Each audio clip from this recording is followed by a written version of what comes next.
And good morning to you. It is a new day in America. The people have spoken. A seismic shift in the House of Representatives of the United States as the Democrats take control. But it is another story in the Senate where two races are still up for grabs for control of the Senate, still hanging in the balance. The votes are still being tallied in Montana, where they have been counting throughout the night. And in Virginia, too close to call. We may not know the winner anytime soon. America facing some big questions this morning. It is a morning full of drama. We bring you the latest on the woman poised to be the first female Speaker of the House in history. Today, the American people voted for change, and they voted for Democrats to take our country in a new direction. And this morning, the human side, the tears, the dancing, and a night of surprises. The latest reporting on the last-minute vote counts from our political team. And how is your life about to change? Your pocketbook, immigrants at the border, medical research. We have it all right here on Good Morning America. This is a special edition of Good Morning America Vote 2006, live from Times Square with Diane Sawyer and Robin Roberts. And here we are welcoming you on this new morning, a special live broadcast for the West Coast, still covering that breaking news. As we said, Montana and Virginia will determine control of the Senate this morning. House already done. Good to have you with us. It's got to be a morning after. For some people, it's still the same day, but it is Wednesday, November 8th, 2006. And this we do know for sure, that the Democrats have taken control of the House, picking up 26 seats. In the Senate, they picked up 4 seats so far, as we've been saying, just too shy of taking control there. And of course, the state out west, Montana, about to make a lot of difference. Less than 2,000 votes separating the candidates there as they're recounting. And we'll head there in just a second. And in Virginia, the race also close there. Just over 7,000 votes separate Republican George Allen and the Democrat there, James Webb, out of more than 2 million votes cast. The Democrat is in the lead. It could send them into a recount that would not start until after Thanksgiving, November 28th. So America could be in suspense until like mid-December. Whatever those uncertainties, there were some real certainties about the message being sent during the voting yesterday. 57% of the voters said they disapprove of President Bush's job performance. 56% came out saying they disapprove of the war in Iraq. Married women turned out to play a key role, and we'll tell you what that is. But right now, as we said, the story is out west in Montana. A very close race, tighter than a new pair of shoes, as one candidate said. And it could be weeks before counts and recounts are settled across the country, especially in Virginia. We'll get to that in a moment. But in Montana, one election official is having a really bad morning because he is the one who forgot to set the counting machine properly. So they've been up all night counting by hand. Let's check in right now with ABC's John Donvan in Yellowstone County, Montana. John? Well, I know you're talking again about Dwayne Winslow, who has become everybody's favorite election official over the last 24 hours because he stepped right up and said that the reason that the voting was delayed here in Yellowstone County significantly by about 6 hours while everyone in the nation was waiting was because he pushed the wrong button. But he stood up and said it was my fault. The serious side of this is that at this point, as you've said repeatedly, Montana does not have a winner. We came into this with the race neck and neck. It remains amazingly close. The state has more or less finished counting most of its ballots in most places, but we're now at the point where the provisional ballots and the damaged ballots have to be counted, and they number, to the best that we can determine, at least in the several hundred and possibly more. So it's for that reason that Conrad Burns, the incumbent, who, by most accounts, according to Associated Press, is trailing slightly, very, very slightly, has not conceded and is not expected to concede. Whether he's going to ask for a recount, we don't know, but it would not be a surprise because at this point, again, with the numbers being where they are and with the numbers being at this point as incomplete as they are, we just don't really know who's the winner in Montana yet. Robin, Diane? All right, John, thank you very much. And you have to give credit for the guy who stood up and said, you know what? Oops, I made a mistake, and moving forward. That's the situation in Montana. As we were saying, Virginia is the other half of the equation that could decide who controls the Senate. So let's go to ABC senior national correspondent Claire Shipman, who is in Arlington, Virginia. Good morning, Claire. Good morning, Robin. I'll tell you, this race has been a bitter nail-biter all along, and now it looks as though the end of this drama may not come until mid-December. Here's where things stand right now. The Democratic challenger, Jim Webb, is leading the Republican Senator George Allen by just over 7,000 votes. And in the early hours of the morning, George Allen was urging caution as Jim Webb was claiming victory. An interesting election, and the election continues. But also would like to say that the votes are in and we won. Now, here's what will happen. The remaining votes will be counted. 99% of the precincts have reported so far, but the remaining votes will be counted, and then the vote will be certified. But that won't happen until some canvassing happens, some retabulating, essentially. That will happen November 27th. Finally, then, if the margin is still within 1%, either candidate can ask for a recount, and we wouldn't get the results of that until mid-December. Diane? Okay, Claire, we'll keep everyone posted. But of course, as we saw all night long, elections are not just about the cold numbers, also about the democracy of the human drama. After all the handshaking, the hard fights, some candidates were left searching for brave faces, while others and their families were over the moon. Is this a great night for Democrats? This is the dance Democrats do when dancing for joy. It has been a long time since our party really had something to celebrate. Thank you, thank you, thank you. Out on the West Coast, California Governor Republican Arnold Schwarzenegger celebrating his way under a barrage of balloons. And then back in New York, two Democrats everyone is watching, Senator Hillary Clinton and her husband. It is the greatest privilege that I could have to be your senator.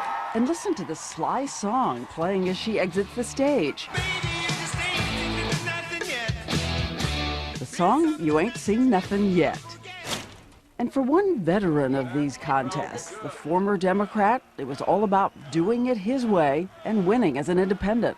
I'm Joe Lieberman, and I approve of this election. But as everyone knows, with the thrill of someone's victory comes the agony of someone's defeat. Sometimes simply gracious. It's now time for all of us to figure out how we come back together and heal and make this thing called our country work again. And so often, as we know, it is a family affair. A grown man, a senator from Pennsylvania, concedes. By his side, his daughter, who wrestles and struggles and squeezes her doll to try to hold back tears. It's such a tearful scene for her last night. Well, this morning, to analyze everything we learned with people coming out of the polls, we've got ABC's senior political correspondent here with us, George Stephanopoulos. Hello. Give us the top two things that surprised you. Number one is how big independents went to Democrats by a huge margin, 57 to 39. We haven't seen those kind of numbers in more than 10 years. Big, big swing. For the Democrats. The second thing that surprised me is the Democrats actually won, and it's going to sound unusual, men. Democrats just don't win men in national elections. They won them last night by a small margin, but they did it. Yeah, that's a historic shift. Also, the killing fields. You were referring to it on the days leading up to the election, and it's funny when you see the map now, and you talked about this also, about how you look at the Northeast now, and it's more Democrats. And all then blue. I know, and all then down blue. south. And if you look at those killing fields, it's the five states going from Indiana, Ohio, Connecticut, Rhode Island, New York. There were 21 seats in play there. The Democrats won 11, could win 13. Two other states to look at, and this surprised me as well. The two big presidential states, well, they're actually small, Iowa and New Hampshire. Republican House members were wiped out in both states. For the first time since Woodrow Wilson was president, you have two Democratic congresspeople from New Hampshire. Not just the Democratic Party that had a big night last night. Probably the best record so far, Michael J. Fox. Big, big night for Michael J. Fox. Right now, he's racked up 4 wins. He campaigned in Missouri, Maryland, New Jersey, Ohio Senate races. All 4 won. If Jim Webb comes in Virginia, Michael J. Fox was 5 for 5 on stem cell research. The other thing that surprised me looking through the exit polling was that the Democrats gained so much ground on the issue of terrorism and trust to handle terrorism. And that had always been the high ground for the president. That's where he always Three elections. He was hoping for a third election in a row. In 2002, in 2004, President Bush and the Republicans won on the issue of national security and terrorism. They had huge leads on it. Last night, they only had a small 5-point lead among people who cared about terrorism. On the other hand, if Iraq was your #1 issue, and it was for most voters, it broke heavily for the Democrats, more than 60% to the Democrats. Do you think the president heard the people? Did he hear what people going out and voting that was very strong? I think that's the message we're going to get from the president at his press conference a little later today. He's going to say, I have heard you. I am ready to work with the Democrats. He's been making very gracious calls to Democrats all morning. And you've been going nonstop. This is my Super Bowl. You know, this is it for me, right? I know, we're 30 minutes sleep, maybe, in how many days? Thanks, George. It's good to be with you. I know, another long day ahead. All right, George, thank you. Earlier, we spoke to Republican National Committee Chairman Ken Mehlman for a little post-game analysis. I asked him what happened to the Republicans last night. Well, obviously, there's a lot of data we're going to go to look through, but it was a very difficult evening for our party. On a personal level, I have to say it was disappointing for me. I lost a number of friends in Congress, Jim Talent, Rick Santorum, Bob Ehrlich, governor of Maryland. These are all people that I respect a lot. These are all people of principle.